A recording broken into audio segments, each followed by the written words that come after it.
put a film together about him. And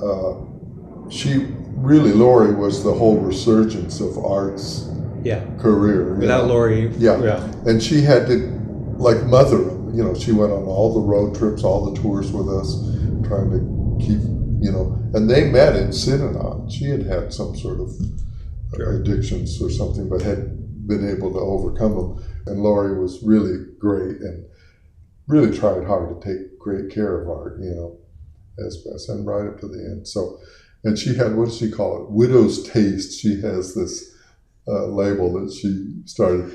And so she's found through bootleg records and stuff, she's been able to kind of do it, and she kind of bootlegs them back, she told me, from the people that are bootlegging and releases it under her Widows, which is, it's really, it's her family. Yeah. She's the legacy and the, run the family. So it should really be hers. So yeah, she sent some really good stuff. And there's a huge, I call it huge in the jazz language, of following people that just loved Art. I've received letters from societies in London and Art Pepper, and what can you tell me about? Well, what did you think of that comment where he in the movie Straight Life, he said you were kind of an enigma? No, I got along really great with him, but I didn't have any of the.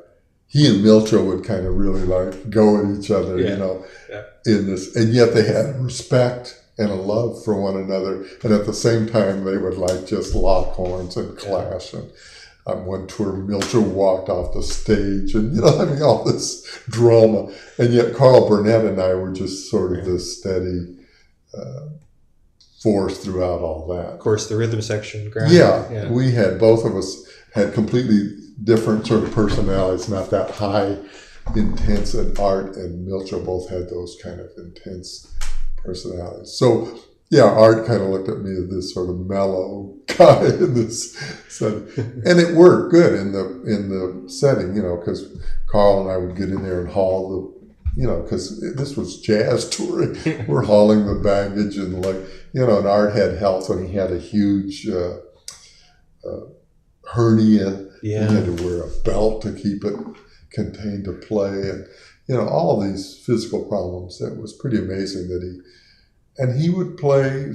There would be nights where he'd just play like the Art Pepper, and other nights where I could tell he was kind of struggling, and but he would be out there on the road doing it. They had a group, I don't know if you remember, called the Giants of Jazz, I think it was called. It was Monk, Art Blakey, Al McKibben on bass, and then they had Dizzy, Sonny Stitt, and they were touring all these, huge famous, and we were doing the Newport in New York in the years, and I was with Sarah, in my early years with Sarah, and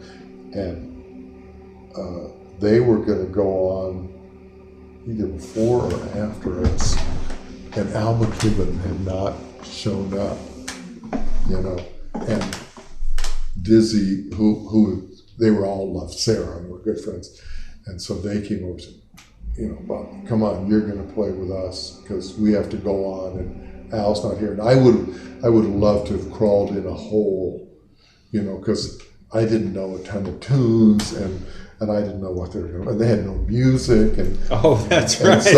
So I went out on stage, and I think I didn't even take I didn't plug into an amp or anything.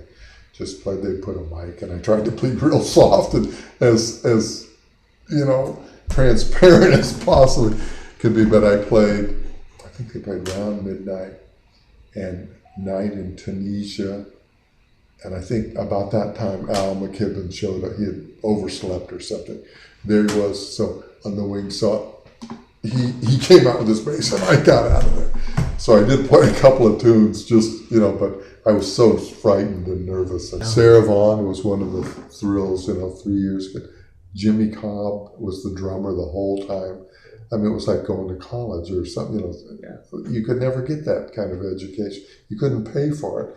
Here I was, getting paid to sit and learn from Jimmy Cobb, lovely guy playing. And he was on the record that I got convinced, hooked on jazz, the Kind of Blue album. Kind of Blue, right. And I was scared to death in the early days, This pianist that worked on Sarah's job named Carl Schroeder, he's a bit of a recluse. He's living in LA, doesn't play out in public much, teaches at the Musicians Institute up there. Great musician. And for me, I learned more about music from Carl than anybody I ever played with, He had left the Roy Haynes band. He's a New Yorker, and joined Sarah. And he stayed about 10 years with Sarah, much longer than I did.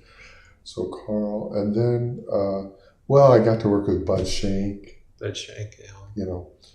Bob Cooper, Shorty Rogers, Shelley, all those guys up in LA, Frank Rossellino, all guys, heroes that I had listened to. And sometimes that element of the personalities of the guys, and when you put them together, they just click in a kind of a way, and I got to experience that.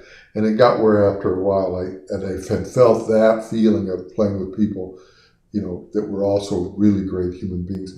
Those guys are gone. Yeah. And that whole big band era, that's gone. I was so lucky to get and I didn't even know at the time, I had heard of Buddy Rich, but I didn't know, and I didn't know the stories about his personality. I was just this young, came from this classical background. And the only thing that kept me alive was I could read everything he had in his book, Yeah.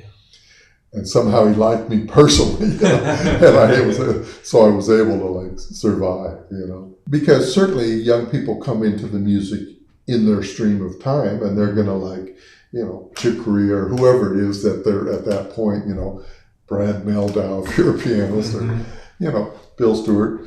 But then and the older guys told me, go back, get Powell records, get some Louis Armstrong records, And it was a great awakening for me to hear, and then I'd start to hear how these guys, I'd hear some of, Chick Corea loved Horace Silver, John Coltrane loved early Dexter Gordon, They had influences, Charlie Parker loved Lester Young. Yeah. And you could hear it in some of the early records of them. And that's what it should really be for us. Certainly we have people that we tip our hats to. And this was, I had couple of bass players that were just big influences on me.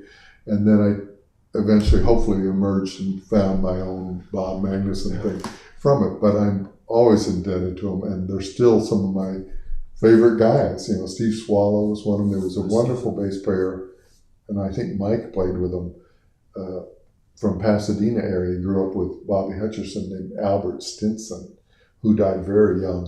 He OD'd on heroin, probably like 26 years old.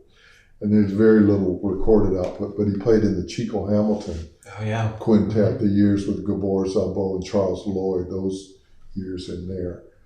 And so I got to hear him once live here in San Diego play and meet him, and it was just a thrill for me. And listening to him on records, I adapted all kinds of things from it.